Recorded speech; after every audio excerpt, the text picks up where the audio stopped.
Gagawa pala tayo ng lumpiang masarap na Shanghai. Shanghai pork. Ito ang mga ingredients. Meron tayo ditong savory seasoning. Kung walang kayong savory seasoning is gumamit kayo ng Vitamix or Magic Sarap. At ito ang ating wrapper. So, mag-umpisa na tayo. Linisan ko lang yan at ating slice. Celery siya. Ito ang masarap sa Shanghai. Kasi maging juicy siya. I-slice na sila. So, ito na. Magtitimpla na tayo. Okay? So, ngayon, asin muna tayo. Mga 2 tablespoon. 2 teaspoon. Not tablespoon. 2 teaspoon. Then, black pepper. 1 teaspoon. Bitchin. 1 teaspoon. Bahala na kayo kung hindi kayo gagamit ng bitchin. May mga option na naman. At itong ating savory seasoning. Mga 2 teaspoon. Okay? Ngayon, garlic na pinipit ko. Whole garlic to. 2 maliliit na white onions. 3 medium size na carrots.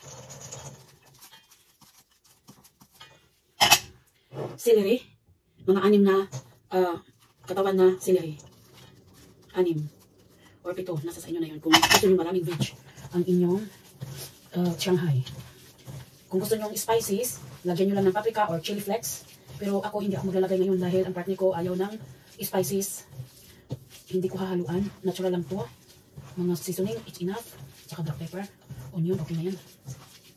Pwede nyo lagyan ng patis pa kung gusto nyo. Pero, or, ano tawag dito, yung prawn.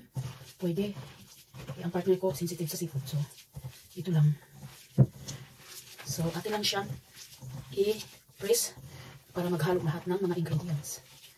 Tapos saka na natin siya balot. Masarap talaga tong Shanghai na maraming veg na nakahalo. Kasi nag-create siya ng juicy at saka delicious yung aroma. Masarap din siya sa chicken, minced chicken. Ang gamit ko ngayon, ang available ko is pork. So sa pork tayo ngayon.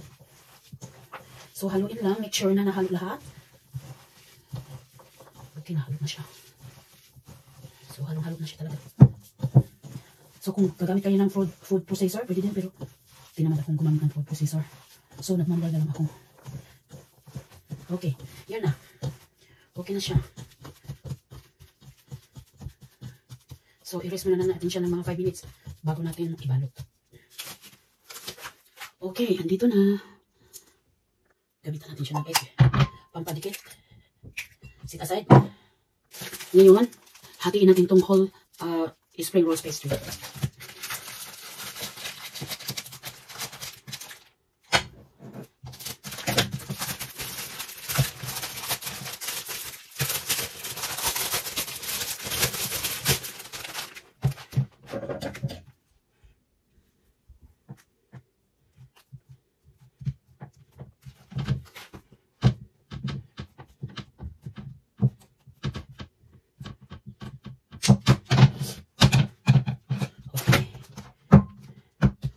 Okay, mag-umpisa na tayo.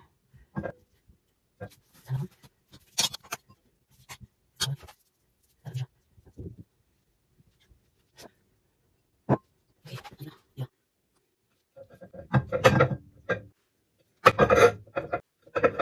Lumaki.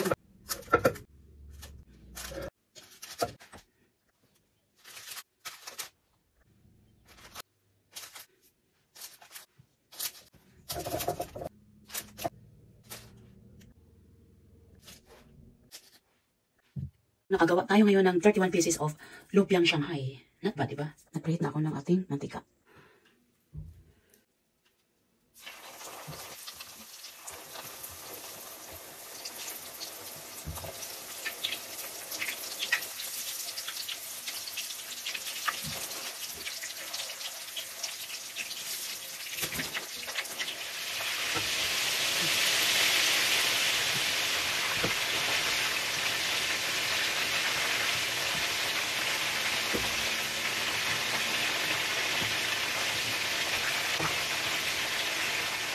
Okay, ikot na siya kasi lumulutaw na.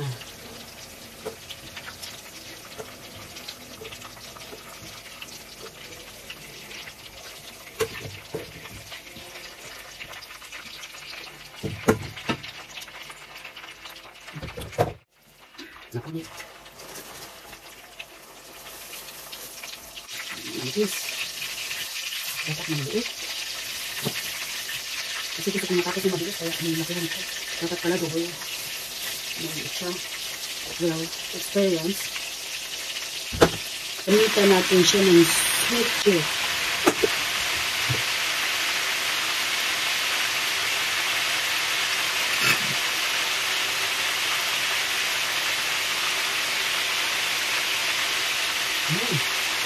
Yummy.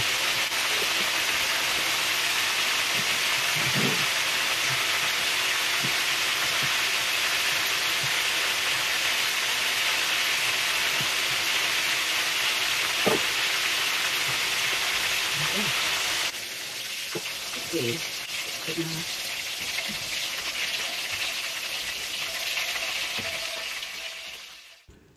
I-recommend ko sa inyo ang ginisa mix.